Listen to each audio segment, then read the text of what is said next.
On se retrouve pour un nouveau tuto, justement on va faire une petite série création Volkswagen. Donc j'ai trouvé quelques images pareil venant de Pinterest sur des caricatures de Volkswagen. On va essayer de s'en faire une ou deux, on va voir comment ça se passe dans Inkscape.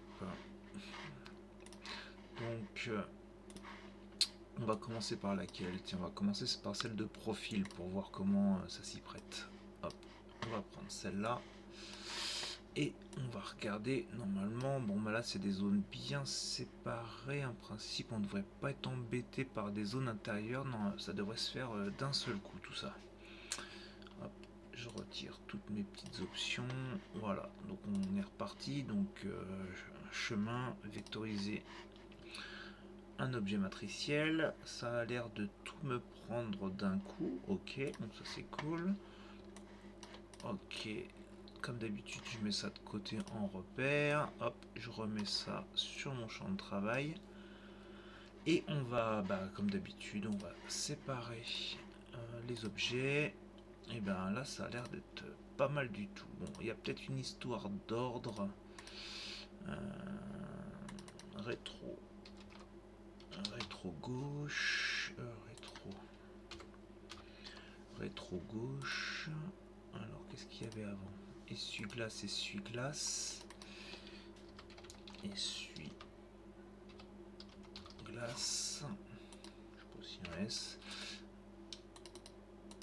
Essuie-glace.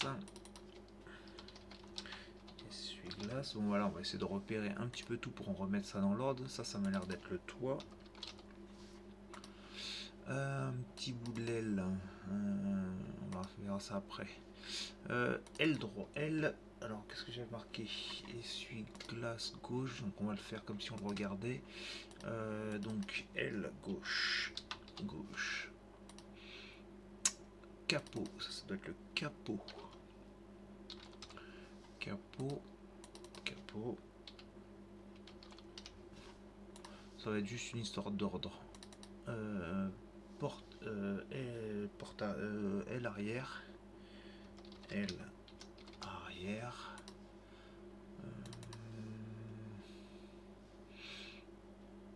Ah, alors roue, on va marquer, oui. Passage d'aile. Allez, passage d'aile arrière. Enfin voilà, c'est juste une histoire de repérer. Porte. Hop. On va dire enjoliveur. Enjoliveur. Pare-choc. Pare-choc. Aile droite. Ouais, barre. Hop. Pneu arrière. Pneu arrière. Et là, c'est pour sous-moteur. Sous-moteur. Enjoliveur. Enjoliveur avant. Pneu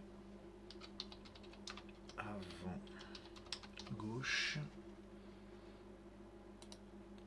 et pneu avant droit. Avant droit. Donc, qu'est-ce qu'on avait dit? Il m'en manquait un.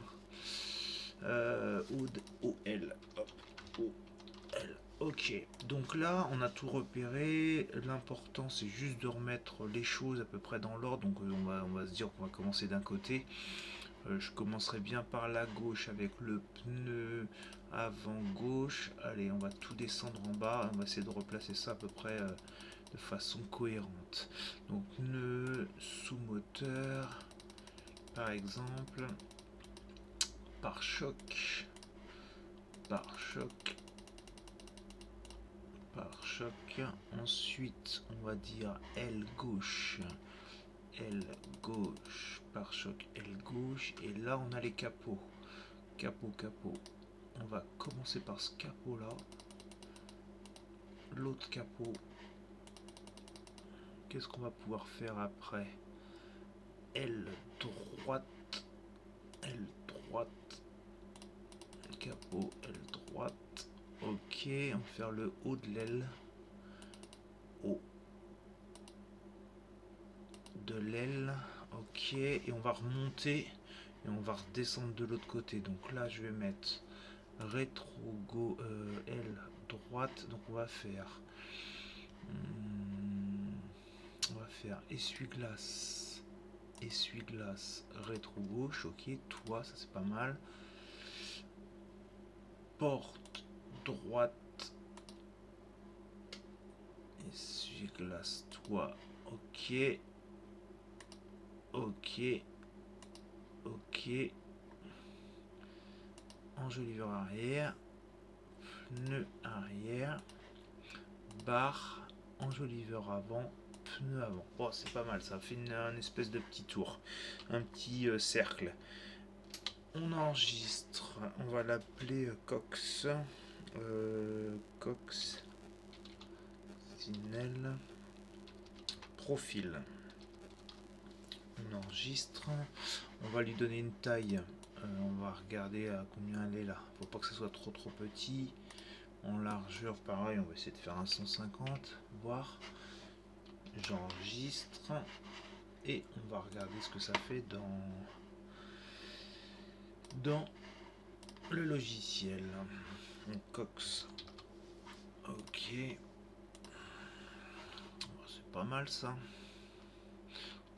Juste pareil, enfin, hop, on sélectionne tout. On fait juste du remplissage. 45. Et puis voilà. Et là, ça me paraît pas mal du tout, cette petite Cox. Donc voilà pour ce modèle là. On va essayer d'en refaire un autre juste après. Donc je vous retrouve tout à l'heure.